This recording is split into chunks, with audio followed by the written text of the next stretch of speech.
Welcome to the Age Gracefully Show with Dr. Michael Grossman, the well-known anti-aging stem cell and regenerative medicine specialist, best-selling author, and founder of the OC Wellness Clinic in Irvine, California. Each week, he shares the latest information to help you look and feel your best so you age gracefully. And here's your host, Dr. Michael Grossman. Hi, I'm Dr. Michael Grossman, an anti-aging physician, and I am thrilled to talk with you today, give you some thoughts about the value of sleep and how to get refreshing, rejuvenating sleep. As an anti-aging physician, I am always looking for ways to make people healthier, more vibrant, more youthful. And one of the areas that often is overlooked is the area of rejuvenating sleep, effective sleep. Sleep is so important to our wellness and our ability to feel youthful. Sleep is necessary for our health and well-being. If we don't sleep well for a day, we feel poor. We don't sleep well for 2 or 3 days, our brain stops working. We can't function. We need to go through cycles when we're sleeping where we get deeper and deeper rest, and then we have a dream. And then we go through another cycle of deeper, deeper rest, and then we have a dream. The dream is a dissolving of stress. The dream is a way of rejuvenating the brain, kind of like a computer that needs to be defragged, that needs to be cleaned up on a regular basis so that it can function effectively. So we need to go through these sleeping cycles every night. And there can be many things that affect that sleeping cycle that doesn't allow it to work right. So let's go through some of these things that can cause that and what we can do about it. So one of the things that happens is that as we get older, we don't go through these sleeping cycles so much.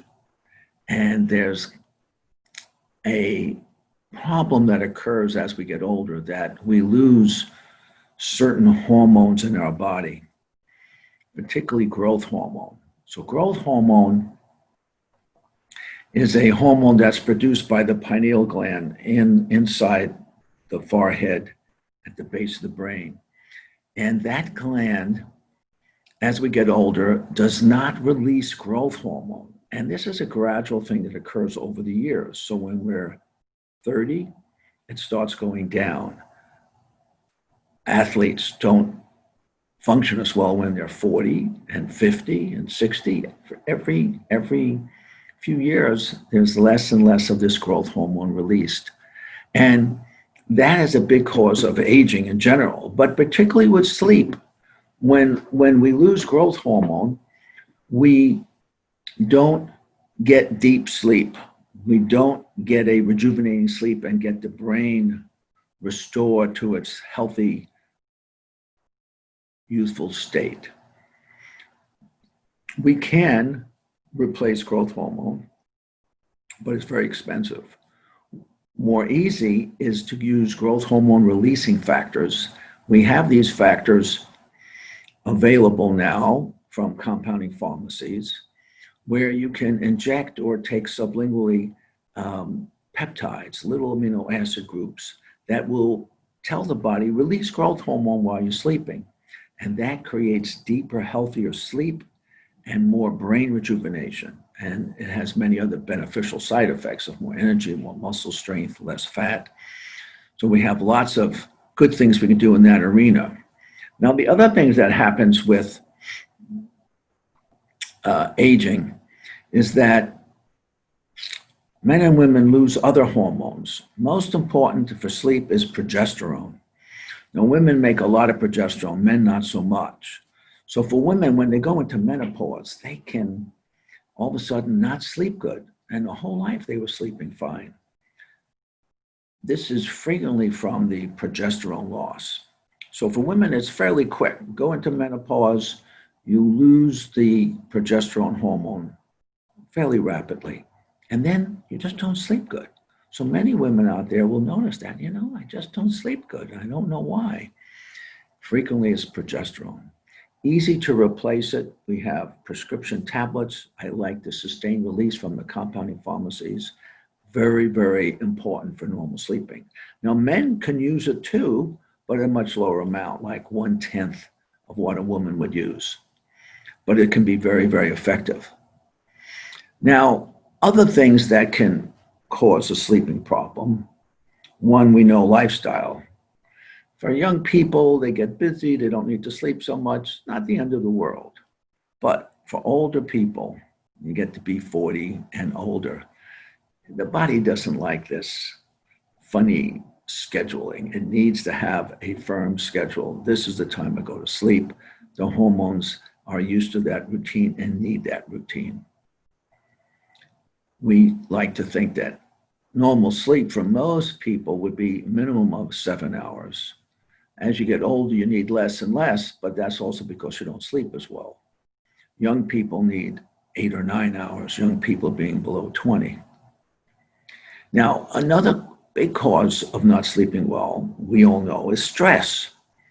Stress is a huge problem for sleeping. So when you don't deal with stress well, you start thinking a lot, you worry a lot, you're anxious a lot, different hormones will change in the body, stress hormones increase, and then you don't sleep good. And you get up a lot, and you can't fall asleep. There's a lot of things to do to help that are natural. There are prescription things that I'm not crazy about. Occasionally we have to use them.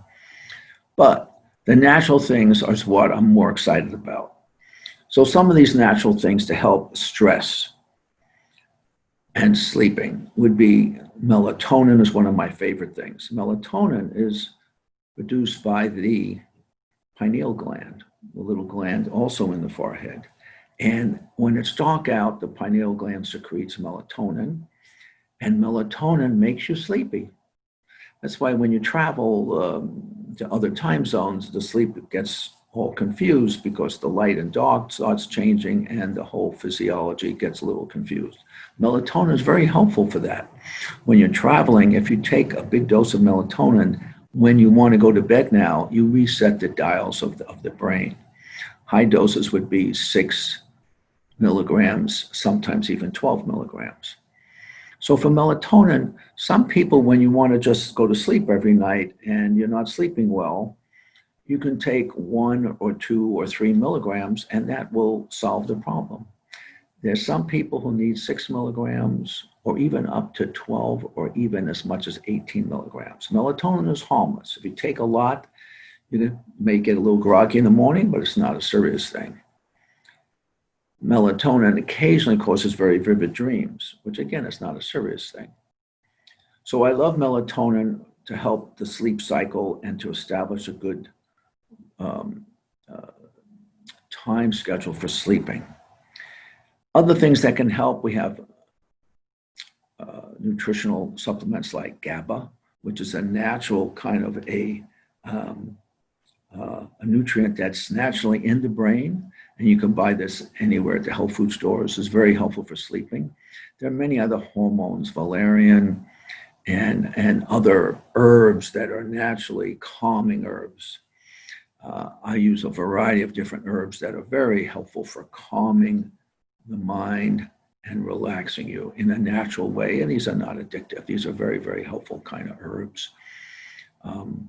We have ashwagandha, and we have rhodiola, and we have a variety of other herbs. They're all very, very healthy herbs to kind of calm down the agitation of stress. Now, one of my favorite things to take is Ltheanine. Ltheanine is a amino acid that's naturally found in green tea. Green tea has caffeine and also this other calming substance, Ltheanine. When we isolate just the Ltheanine, you can take that 2 or 3 times a day. I usually use 200 milligrams. It's very, very calming, but it doesn't make you sleepy.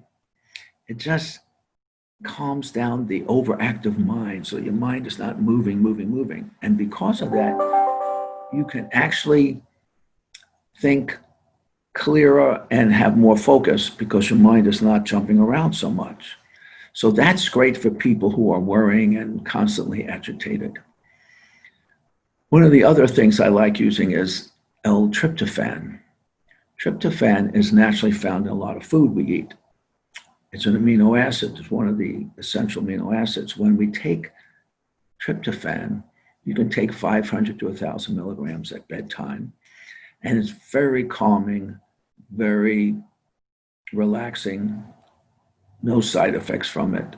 It's very, very easy to use at bedtime. And many people do very, very well with that. Another thing I like to use is magnesium. Magnesium is a mineral, and it's also a very calming mineral. You can take different doses of magnesium, 100 milligrams, 200 milligrams. It's very calming. If you take a lot, the major side effect is you can get some loose stool. So you may want to split it up rather than taking it all at once if you're getting some loose stool. But magnesium is very calming, and we like it for a variety of things. It also helps restless legs. Restless leg syndrome is a problem that many people have when they try to go to sleep at night. Their legs just jump. And as the legs jump, it constantly wakes them up and they don't get a deep sleep. Magnesium is very helpful for that. In addition, you can take D-ribose. D-ribose is a ringed sugar. It's a natural kind of a sugar that is very calming to muscles. It helps muscle pain from exercise, but it also gives muscles energy, and that jumping from restless legs is greatly diminished. Very natural, no side effects. It's very easy to take. Usually take a couple of tablespoons at bedtime. Very, very helpful. Now, another big issue with sleeping is sleep apnea. Sleep apnea is a mechanical problem. It's not treated with any nutrients or vitamins. Sleep apnea is a mechanical issue. When you're breathing at nighttime, as you get older, the tissues are not so elastic. And when you try to breathe in and out, the air gets stuck there because the opening is collapsing. And then you wake yourself up trying to breathe. And you may not even totally wake up. You may just take a breath in and you're sleeping and you never even woken up, but it interrupts the deep sleep cycle. And then you feel sleepy on and off through the day. So if you're having a problem with being sleepy during the day and you don't know why, you need to get tested for sleep apnea. So now we're able to test people at home with a sleep study. And if you have sleep apnea, we have a lot of different ways to treat it. So you can use a mask, of various kinds of masks, either just in the nose or over the face. We have different kind of mouthpieces that you go to the dentist and wear mouthpieces. We have different implants you put in your mouth that can help to keep the windpipe and the opening of the bronchial tubes. So there's a lot of different things to do to help sleep apnea. Very important to treat it because sleep apnea not only makes you sleepy, but it raises your blood pressure, shortens your life. So it's a real important thing. Now, one other thing that I'll add is that it's very important when you have a lot of stress, you're not sleeping good, to consider meditation. I teach meditations Thursday night at 7:30, Sunday afternoon at 12:30. Meditation is very easy to learn. Nothing replaces meditation because meditation gives you so many benefits, both in terms of calming, relaxing, reducing stress, and waking up your brain, making you more creative, giving you more energy. So I encourage you to think about meditation as a very important lifestyle change, both for healthy sleep and just for general rejuvenation. So that's the big picture of sleep and sleep health. So I encourage you all to take to heart the different things I'm talking about. You're welcome to ask me some questions if you want to email my office, mgrossmanmd bodylogicmd.com. You can send me some questions or inquiries. And my office phone number is 949-222-0232. Happy to think things out and answer questions. So look forward to hearing from you, and we'll be speaking to you again. So for now, this is Dr. Michael Grossman, anti-aging specialist, wishing you health. Thanks so much. Thank you for watching the Age Gracefully Show with Dr. Michael Grossman. Join us next week for another informative discussion to help you age gracefully. Be sure to visit us at ocwellness.com.